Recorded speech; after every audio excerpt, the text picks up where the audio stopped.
Hey everyone, it's Stephanie Garcia, and this is the Art of Becoming series, where we talk all about the journey between where you are right now and where you want to be, and all the stuff that has to happen in between to get you there. Are you ready? Let's get started.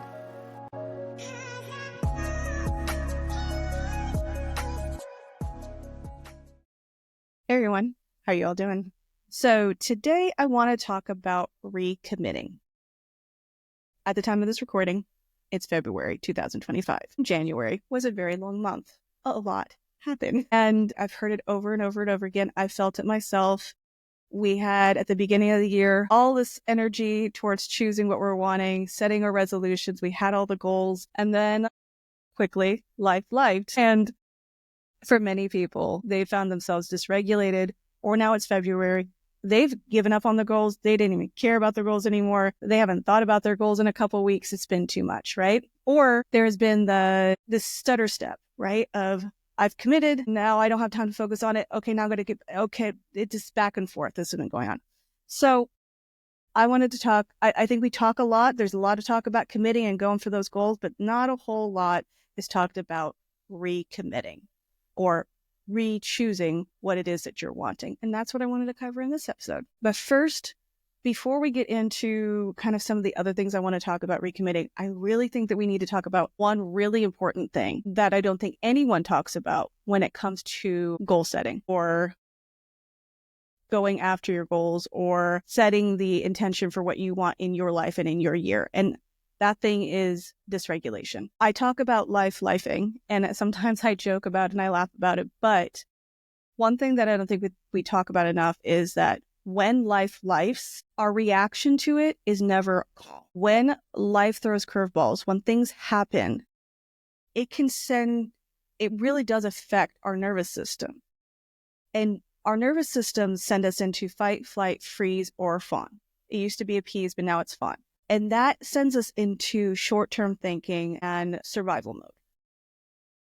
When you're in that space of survival mode and short-term thinking, you're not thinking about your goals or your long-term because you're not feeling safe enough to think about it. And it doesn't have to be big things happening in your life. It could just be so many things going on. Your schedule starts to get really hectic and all your focus can be on getting through the week or getting through your schedule, or just getting to the end of the day and there's too many things going on. All of that dysregulation sends you into the unsafe survival mode.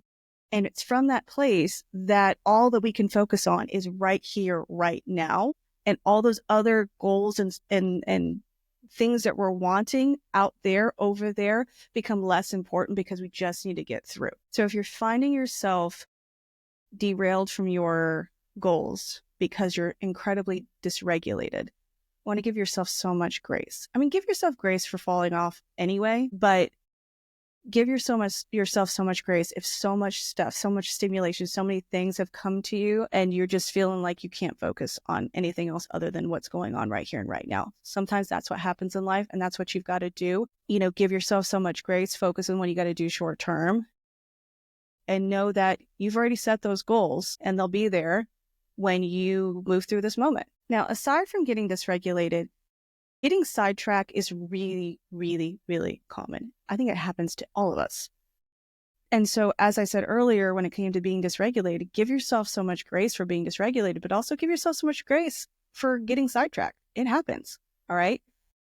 Getting derailed does not mean that you failed in any way. It just means that you're human. I think that we beat ourselves up so bad and it's so unnecessary. It's wasted energy that I feel fuels quitting, and it's quitting unnecessarily. We don't need to quit, just like we don't need to beat ourselves up.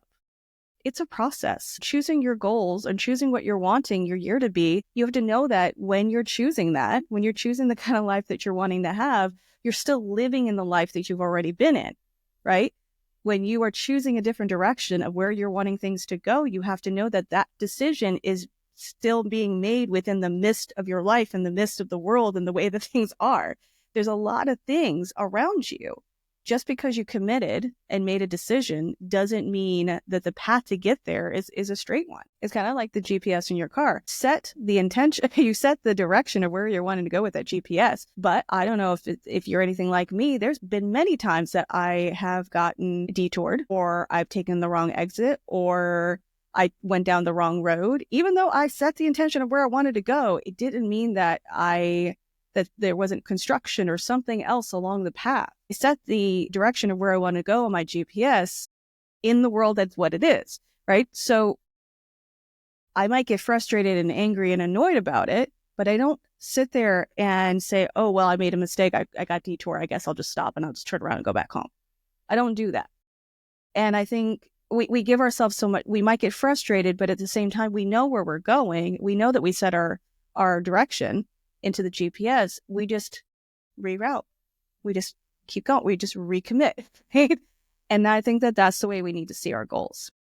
We set our goals, we set our intentions, we set the choices that we're wanting in our lives, the way that we're wanting our lives to go. And yes, things will happen. Life will throw curveballs. And you just have, the point of picking where you want to go in the direction is so that when life does that, you're just going to get rerouted and you recommit and you go back again. So ultimately, you get to choose whether you stay derailed or if you choose to recommit. The choice is yours. Now, let's just say getting derailed is different than course correction, right? So let's use the GPS analogy again. As I already said with construction, you can put the coordinates of where you want to go into the GPS and things can happen, right?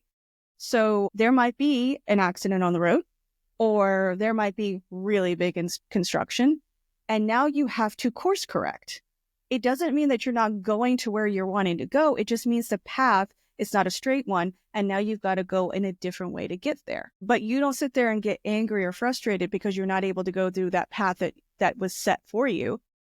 You just go, okay, I still want to go to where I want to go, right? So you're still just re-engaging why you want to go there. What's your point of going there? What is it that you want at the end of this? And you just course correct. And we have to do that with our goals too. We have to re-engage with our why and what we're wanting and why we're wanting it, and focus less on the how we get there and more again on why we want it. To me, recommitting is equal to reconnecting. Reconnecting to your why, reconnecting to who you want to be, recommitting, reconnecting, re-engaging with the choice you made, recommitting to your decision, recommitting to who you want to be, recommitting to your yes, recommitting to the life and the year that you want to have in spite of everything else going on around you. It's recommitting, reconnecting, reaffirming your choice over and over and over again. And that's the part that many people don't talk about, is this recommitting is not recommitting one time. It's recommitting over and over and over again, because things will always be happening in life. That's going to be the thing. It's always going to be something. And if you get detoured and distracted every single time something happens, you're never going to move anywhere. You don't make the choice that you want to make, the goal, and set the goal that you want to set with the intention of not getting it. You set it because you want it. You set it because that is what you're wanting. You don't set it thinking things are going to be rainbows and sunshine. You set it because you know that life is going to be what life is going to be, and you want to choose how life goes. It's about choosing and recommitting to how you want the end of your year to be, or how you want the end of your life to be, right? How do you want your life to go? And the saddest thing is to sit there and say, it's like the worst feeling to be at the end of, like, for example, your year and go, well, I didn't really have anything I wanted to have because all these things happened. I think it's a much more empowering place to say, no, even if I didn't get what I wanted completely, or all the things I wanted to get at the end of the year, I chose what I wanted and I showed up again and again and again, even when things happen. Empowering thing to choose again. It's an empowering thing to choose you again and to choose what you want again and again. All right.